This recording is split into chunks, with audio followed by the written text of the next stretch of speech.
Welcome to the class. Indian Companies Act 2013 എന്നുള്ള video സീരീസിൽ ഇന്ന് നമ്മൾ ഡിസ്കസ് ചെയ്യാൻ പോണത് സെക്ഷൻ 8 കമ്പനീസിനെ കുറിച്ചിട്ടാണ്. ഓക്കെ, അപ്പോൾ ഇതിനു മുമ്പുള്ള എൻ്റെ മലയാളത്തിലും ഇംഗ്ലീഷിലും ഉള്ള കമ്പനി ലോ സീരീസ് കണ്ടിട്ട് അതിൻ്റെ താഴെ വന്ന് കമൻറ്റ് ചെയ്ത ചിലരൊക്കെ സെക്ഷൻ 8 കമ്പനികളെ കുറിച്ചിട്ട് ഒരു വീഡിയോ ചെയ്യണം എന്ന് ആവശ്യപ്പെടുകയുണ്ടായി. അതുകൊണ്ടാണ് ഇന്ന് നമ്മൾ സെക്ഷൻ 8 കമ്പനികളെ കുറിച്ച് സംസാരിക്കുന്നത്. അപ്പൊ അതിനെക്കുറിച്ച് കൂടുതൽ പറയുന്നതിന് മുമ്പ് ആദ്യം എന്താണ് ഈ സെക്ഷൻ 8 കമ്പനിയുടെ പ്രത്യേകത എന്ന് നമുക്ക് നോക്കാം. അതിന്റെ നേച്ചർ എന്താണ്? സാധാരണ ഒരു കമ്പനി എന്ന് പറയുമ്പോൾ നമ്മുടെ മനസ്സിൽ എന്താണ്? കമ്പനി ഫോം ചെയ്തത് അല്ലെങ്കിൽ ആ കമ്പനിയായിട്ട് രജിസ്റ്റർ ചെയ്തിട്ടുള്ള കുറച്ച് ആളുകൾ ബിസിനസ് നടത്തി അതിന്റെ ലാഭം ഷെയർ ചെയ്യുക. സാധാരണ കമ്പനികളുടെ ലാഭം എങ്ങനെയാണ്? ഡിവിഡൻഡ് ആയിട്ടാണ് ഷെയർ ഹോൾഡേഴ്സിന് കിട്ടുക, അല്ലെ? ജനറലി ഒരു കമ്പനി എന്ന് പറയുമ്പോൾ നമ്മളുടെ മനസ്സിൽ ഇതാണ് വരിക. എന്നാൽ സെക്ഷൻ 8 കമ്പനികൾ അത്തരത്തിലുള്ള കമ്പനികളല്ല. മറിച്ച് ലാഭം ഉണ്ടാക്കാൻ വേണ്ടി ബിസിനസ് നടത്തുകയല്ല അവരുടെ ഉദ്ദേശം. പ്രധാനമായിട്ടും ഇത്തരത്തിൽ സെക്ഷൻ 8 പ്രകാരം രജിസ്റ്റർ ചെയ്യുന്ന കമ്പനികൾ ഏതെങ്കിലും ഒരു art, science, education, research, social welfare, religion, charity, protection of environment, any such other object എന്നാണ് സെക്ഷൻ 8 പറയുന്നത്. അതായത് ഇത്തരത്തിലുള്ള കാര്യങ്ങൾക്ക് വേണ്ടി പ്രവർത്തിക്കാൻ ഒരു ഓർഗനൈസേഷൻ എന്ന രീതിയിലാണ് സെക്ഷൻ 8 പ്രകാരം ഒരു കമ്പനി രജിസ്റ്റർ ചെയ്യുന്നത്. അപ്പൊ അത് വളരെ ക്ലിയർ ആണല്ലോ. അവരുടെ ഒബ്ജക്റ്റ് എന്താണ്? ഇൻ ജനറൽ സോഷ്യൽ സർവീസ് ആണ് എന്ന് പറയാം. അതായത് ബിസിനസ് നടത്തി ലാഭം ഉണ്ടാക്കാൻ വേണ്ടിയിട്ടല്ല, അവർക്ക് സോഷ്യൽ സർവീസ് ചെയ്യണം. പലതരത്തിലുള്ള സോഷ്യൽ സർവീസ് ഉണ്ടല്ലോ. അതെ, അപ്പൊ ഏതെങ്കിലും ഒക്കെ തരത്തിലുള്ള സോഷ്യൽ സർവീസ്, പ്രധാനമായിട്ടും ചാരിറ്റി, അത്തരത്തിലുള്ള പ്രവർത്തനങ്ങൾക്ക് വേണ്ടിയിട്ടാണ് സെക്ഷൻ 8 കമ്പനികൾ രജിസ്റ്റർ ചെയ്യുന്നത്. അതുകൊണ്ട് തന്നെ ഇങ്ങനെയുള്ള കമ്പനികൾക്ക് പ്രവർത്തനം ഉണ്ടാവും. ആ പ്രവർത്തനം വഴി ചിലപ്പോൾ അവർക്ക് ലാഭവും ഉണ്ടാവും. പക്ഷെ ആ ലാഭം എപ്പോഴും അവർ ഉപയോഗിക്കുന്നത് ആദ്യം പറഞ്ഞ നമ്പർ 1 കണ്ടില്ലേ, ആദ്യം പറഞ്ഞ ഉദ്ദേശങ്ങൾക്ക് വേണ്ടിയിട്ടായിരിക്കും. അതായത് art, science, education, research, social welfare, അല്ലെങ്കിൽ religion, charity, protection of environment, protection of wildlife, protection of animal welfare, അങ്ങനെ എന്ത് വേണമെങ്കിൽ ആവാം. പക്ഷെ അത് ഒരു ജനറൽ സോഷ്യൽ വെൽഫെയർ എന്നുള്ള ബ്രാക്കറ്റിൽ വരുന്ന ഏതെങ്കിലും ഒരു കാര്യത്തിന് വേണ്ടിയിട്ടായിരിക്കും. ഓക്കെ, ഇനിയോ അവരൊരിക്കലും ഡിവിഡൻഡ് കൊടുക്കുകയുമില്ല. അവർക്ക് ലാഭം ചിലപ്പോൾ ഉണ്ടായിന്ന് വരും, പക്ഷെ അവർ ഒരിക്കലും ഷെയർ ഹോൾഡേഴ്സിന് ഡിവിഡൻഡ് കൊടുക്കുകയില്ല. ഇപ്പൊ ജനറൽ ആയിട്ട് ഒരു ഐഡിയ കിട്ടിയില്ലേ എന്താണ് സെക്ഷൻ 8 കമ്പനി? ഈ കമ്പനികൾ ബിസിനസ് നടത്തി ലാഭം ഉണ്ടാക്കുകയല്ല, മറിച്ച് ഈ കമ്പനി ഉണ്ടാക്കാൻ വേണ്ടി വരുന്ന ആളുകൾ എല്ലാവരും തന്നെ സോഷ്യൽ സർവീസിന് വേണ്ടി അതിനു വേണ്ടി തയ്യാറായി വരുന്നവരാണ്.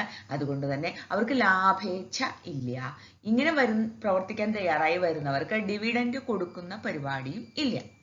മനസ്സിലായില്ലേ? അപ്പൊ സെക്ഷൻ 8 കമ്പനികൾ നമുക്ക് വേണമെങ്കിൽ പറയാം ഒരു NGO അല്ലെങ്കിൽ ഒരു ട്രസ്റ്റ് ഒക്കെ ചെയ്യുന്ന പ്രവൃത്തിയാണ് സെക്ഷൻ 8 കമ്പനികൾ ചെയ്യുന്നത്. ഓക്കെ, എന്നാൽ ഒരു NGO അല്ലെങ്കിൽ ഒരു ട്രസ്റ്റിനേക്കാളും ഒക്കെ വിശ്വാസ്യത കൂടുതലുള്ള ഒരു ഫോം ഓഫ് ഓർഗനൈസേഷൻ ആണ് സെക്ഷൻ 8 കമ്പനി.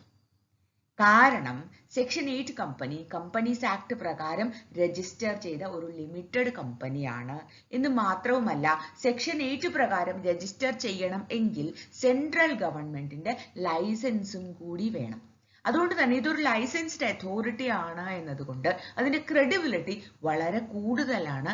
കമ്പയർ ചെയ്യുമ്പോൾ ഒരു NGO അല്ലെങ്കിൽ ഒരു ട്രസ്റ്റിനെ കമ്പയർ ചെയ്യുമ്പോൾ ഇവരുടെ ക്രെഡിബിലിറ്റി വളരെ കൂടുതലാണ്.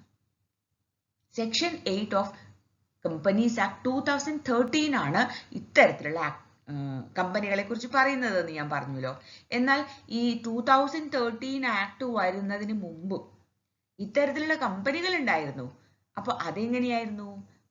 1956 കമ്പനീസ് ആക്ട് കേട്ടിട്ടുണ്ടാവുമല്ലോ. ഇപ്പോ വളരെ യങ് ജനറേഷനിലുള്ള ആളുകൾ ചിലപ്പോൾ കേട്ടിട്ടുണ്ടാവില്ല.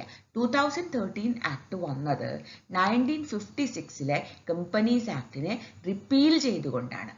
അപ്പൊ 2013 വരെ ആളുകൾ ഫോളോ ചെയ്തിരുന്നത് 1956 കമ്പനീസ് ആക്ട് ആയിരുന്നു. ഈ കമ്പനീസ് ആക്ട് 1956 സെക്ഷൻ 25 പ്രകാരം ഇത്തരത്തിലുള്ള കമ്പനികളെ രജിസ്റ്റർ ചെയ്യാം. അപ്പൊ അത്രയും കാലം അതിനെ സെക്ഷൻ 25 കമ്പനീസ് എന്നാണ് പറഞ്ഞിരുന്നത്. പിന്നെ എന്താണ് വ്യത്യാസം എന്ന് ചോദിച്ചാൽ സെക്ഷൻ 8 പ്രകാരം കമ്പനികൾക്ക് കുറെ കൂടി വൈഡർ ആയിട്ടുള്ള ഒബ്ജക്റ്റീവ്സിന് വേണ്ടിയിട്ട് ഇത്തരത്തിലുള്ള കമ്പനികൾ ഫോം ചെയ്യാം. സെക്ഷൻ 25 കമ്പാരിറ്റീവ്ലി അതിന്റെ ഒബ്ജക്റ്റീവ് കുറച്ചുകൂടി ലിമിറ്റഡ് ആയിരുന്നു. അതിനെ കുറെ കൂടി വൈഡൻ ചെയ്തു 2013 ആക്ടിലെ സെക്ഷൻ 8 പ്രകാരം. ഓക്കെ, അപ്പൊ നമ്മൾ മറ്റ് കമ്പനികൾ പോലെ തന്നെ വളരെ പ്രധാനപ്പെട്ട ഒരു ഫോം ഓഫ് ഓർഗനൈസേഷൻ ആയി സെക്ഷൻ 8 കമ്പനികൾ വളർന്നു വന്നിട്ടുണ്ട്. ഇപ്പൊ ഞാനൊരു ഉദാഹരണം പറയുകയാണെങ്കിൽ കോൺഫെഡറേഷൻ ഓഫ് ഇന്ത്യൻ ഇൻഡസ്ട്രീസ് ഇല്ലേ, നിങ്ങൾ എല്ലാവരും കേട്ടിട്ടുണ്ടാവും അല്ലേ, അതൊരു സെക്ഷൻ 8 കമ്പനിയാണ്. ഇനി വേണമെങ്കിൽ നിങ്ങൾ ഗൂഗിളിൽ സെർച്ച് ചെയ്ത് നോക്കൂ, ഒരുപാട് കമ്പനികൾ കാണാൻ പറ്റും സെക്ഷൻ 8 പ്രകാരം രജിസ്റ്റർ ചെയ്തത്. ഓക്കെ, ഇനി നമുക്ക് നോക്കാം സെക്ഷൻ 8 പ്രകാരം രജിസ്റ്റർ ചെയ്യുമ്പോൾ എന്താണ് അഡ്വാൻറ്റേജസ് എന്ന്. യെസ്, ഞാൻ പറഞ്ഞുവല്ലോ, സെക്ഷൻ 8 പ്രകാരം ഒരു കമ്പനി രജിസ്റ്റേർഡ് കമ്പനിയാണ് എന്ന് മാത്രമല്ല അതൊരു ലിമിറ്റഡ് കമ്പനി ആയിരിക്കും. അൺലിമിറ്റഡ് ആയിട്ട് ഒരിക്കലും സെക്ഷൻ 8 കമ്പനികൾ രജിസ്റ്റർ ചെയ്യാൻ പറ്റില്ല. അപ്പൊ അതുകൊണ്ട് തന്നെ സെക്ഷൻ 8 കമ്പനികൾക്കൊക്കെ ലിമിറ്റഡ് കമ്പനികളുടെ എല്ലാ അഡ്വാൻറ്റേജസും ഉണ്ടായിരിക്കും. പ്രധാനപ്പെട്ട അഡ്വാൻറ്റേജ് ഇതാണല്ലോ, അതായത് മെമ്പേഴ്സിന്റെ ലയബിലിറ്റി ലിമിറ്റഡ് ആണ്. പിന്നെ മാത്രവുമല്ല സാധാരണ മറ്റ് കമ്പനികൾക്ക് ഉണ്ടാവുന്നത് പോലെ സെപ്പറേറ്റ് എൻറ്റൈറ്റി, പിന്നെയോ പെർപച്വൽ എക്സിസ്റ്റൻസ്, കോമൺ സീൽ, അതൊക്കെ ഇത്തരത്തിലുള്ള സെക്ഷൻ 8 കമ്പനികൾക്ക് ഉണ്ടായിരിക്കും. ഓക്കെ, ഇനി പ്രിവിലേജസ്. സാധാരണ ലിമിറ്റഡ് കമ്പനികൾക്കുള്ളതിൽ കൂടുതൽ പ്രിവിലേജസ് സെക്ഷൻ 8 കമ്പനികൾക്കുണ്ടാവും. കാരണം എന്താണെന്നറിയോ, അവര് ചാരിറ്റിക്ക് വേണ്ടി ഫോം ചെയ്യുന്നത് കൊണ്ട് അവർക്ക് മിനിമം ക്യാപിറ്റൽ റിക്വയർമെന്റ് ഇല്ല. അവർക്ക് ചെറിയ ഒരു ക്യാപിറ്റലിലും കമ്പനി ഫോം ചെയ്യാം. സാധാരണ ലിമിറ്റഡ് കമ്പനികൾക്ക് ഒരു മിനിമം ക്യാപിറ്റൽ റിക്വയർമെന്റ് ഉണ്ടാവും. ടൈം ടു ടൈം മാറിക്കൊണ്ടിരിക്കാമെങ്കിൽ പോലും ഒരു minimum capital requirement companies act പ്രകാരം ഉണ്ട്. പക്ഷേ സെക്ഷൻ 8 കമ്പനികൾക്ക് അത്തരത്തിലുള്ള മിനിമം ഒന്നും ഇല്ല. ഓക്കെ, പിന്നെയോ സ്റ്റാമ്പ് ഡ്യൂട്ടി, ഫീസ്, അത്തരത്തിലുള്ള എല്ലാ തരത്തിലുള്ള ഫീസുകളിൽ നിന്നും ഈ കമ്പനികളെ എക്സംപ്റ്റ് ചെയ്തിട്ടുണ്ട്. കാരണം വ്യക്തമാണ്, കാരണം അവര് ബിസിനസ് നടത്തി ലാഭം ഉണ്ടാക്കുന്നില്ല, അവര് ചാരിറ്റിക്ക് വേണ്ടി ഫോം ചെയ്തതാണ്. അതുകൊണ്ട് തന്നെ അവർക്ക് സ്റ്റാമ്പ് ഡ്യൂട്ടി, പലതരത്തിലുള്ള ടാക്സുകളിൽ ഒക്കെ എക്സെപ്ഷൻ കിട്ടും. പിന്നെ ഞാൻ നേരത്തെ പറഞ്ഞല്ലോ, ഈ സെക്ഷൻ 8 കമ്പനി എന്ന് പറഞ്ഞാൽ അതിന് പ്രത്യേകമായിട്ടുള്ള ഒരു ലൈസൻസ് ഇഷ്യൂ ചെയ്യുന്നുണ്ട് സെൻട്രൽ ഗവൺമെന്റ്. ആ ലൈസൻസ് ഉണ്ടാക്കുന്ന ഒരു വാല്യൂ, ഒരു ക്രെഡിബിലിറ്റി, അതൊക്കെ വലിയൊരു അഡ്വാൻറ്റേജ് ആണ് ഒരു സെക്ഷൻ 8 കമ്പനിയെ സംബന്ധിച്ച്. അതുകൊണ്ട് തന്നെ അവരുടെ പ്രവർത്തനങ്ങൾ സെൻട്രൽ ഗവൺമെന്റിന്റെ കൺട്രോളിലാണ്. അതുകൊണ്ട് അവരുടെ പ്രവർത്തനങ്ങൾക്ക് കൂടുതൽ വിശ്വാസ്യതയും ഉണ്ട്. ഇപ്പൊ ഒരു ട്രസ്റ്റ് ഫോം ചെയ്തു അല്ലെങ്കിൽ ഒരു NGO ഫോം ചെയ്തു പ്രവർത്തിക്കുന്നതിനേക്കാൾ കൂടുതൽ നന്നായിട്ട് പ്രവർത്തിക്കാൻ സാധിക്കുമെന്ന് മാത്രമല്ല അവരുടെ പ്രവർത്തനങ്ങൾക്ക് സമൂഹത്തിൽ വിശ്വാസ്യത കൂടുതലുണ്ട്. അതാണ് സെക്ഷൻ 8 കമ്പനികളുടെ ഏറ്റവും വലിയ അഡ്വാൻറ്റേജ് എന്ന് മാത്രമല്ല അതിന്റെ പോപ്പുലാരിറ്റിയുടെ കാരണവും അതാണ്. ഓക്കെ, ഇനി ചെറിയ കുറച്ച് കാര്യങ്ങൾ കൂടി ഇതുമായി ബന്ധപ്പെട്ട് നമുക്ക് പറയേണ്ടി വരും. അതായത് സാധാരണ സെക്ഷൻ 8 കമ്പനികൾക്ക് മറ്റ് കമ്പനികൾ പോലെ തന്നെ ഒരു മെമ്മോറാണ്ടം, ആർട്ടിക്കിൾസ് ഒക്കെ ഉണ്ടാവും. പക്ഷേ മറ്റ് കമ്പനികളുടെ പോലെ മെമ്മോറാണ്ടത്തിലെയോ ആർട്ടിക്കിൾസിലെയോ ഏതെങ്കിലും ഒരു പ്രൊവിഷൻ മാറ്റണം എന്നുണ്ടെങ്കിൽ സാധാരണ പ്രൊസീജിയർ മതിയാവില്ല. അവർക്ക് സെൻട്രൽ ഗവൺമെന്റിന്റെ ലൈസൻസ് വീണ്ടും അല്ലെങ്കിൽ സെൻട്രൽ ഗവൺമെന്റിന്റെ പെർമിഷൻ അവർക്ക് കിട്ടേണ്ടി വരും.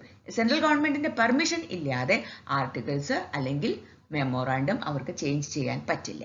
എന്ന് മാത്രമല്ല അവർ ഏതെങ്കിലും ഘട്ടത്തിൽ ഇപ്പോൾ നേരത്തെ പറഞ്ഞ ഒബ്ജക്റ്റീവ്സ് ഉണ്ടല്ലോ, അതായത് promotion of art, culture, science, social welfare, ഇത്തരത്തിൽ ഈ സെക്ഷൻ 8 പറയുന്നതല്ലാത്ത ഏതെങ്കിലും ഒരു ഒബ്ജക്റ്റീവിന് വേണ്ടിയിട്ട് അവർ പ്രവർത്തിക്കാൻ തുടങ്ങുകയാണെങ്കിൽ അവരുടെ ലൈസൻസ് സെൻട്രൽ ഗവൺമെന്റിന് ക്യാൻസൽ ചെയ്യാനും പറ്റും. അപ്പൊ ആ സെക്ഷൻ 8 എന്നുള്ള സ്റ്റാറ്റസും പോകും. ഓക്കെ, അപ്പോൾ ഇതാണ് സെക്ഷൻ 8 കമ്പനികൾ. I hope it's clear to you. ഇനി നിങ്ങൾക്ക് സംശയങ്ങളോ അല്ലെങ്കിൽ സജഷൻസോ ഉണ്ടെങ്കിൽ please make use of the comment box. ഇനി മറ്റൊരു വീഡിയോയിൽ കാണാം. Till then by.